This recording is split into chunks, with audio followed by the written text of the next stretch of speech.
фарзандот манни кашара нағз мебинанд, ти тарзи тайёр кардани манни кашара намедонӣ?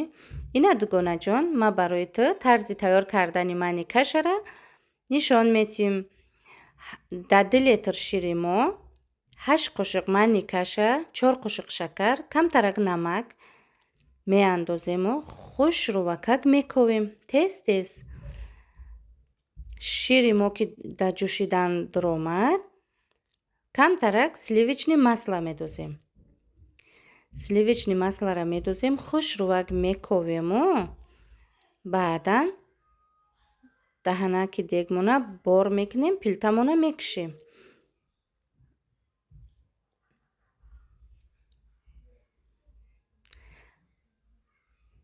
Ина дугонаҷон, манни кашаи мо дам хӯрд. Анамта манни кашаи бамаза. Агар ки манни кашаи ма шумода маъқул шуда боша, подписатсия ва лайкро фаромӯш накунед, дӯстони азиз. Хайр, то наворҳои оянда, дӯстони азиз. Умедворам ки рецепти манни кашаи ма шумода маъқул мешавад.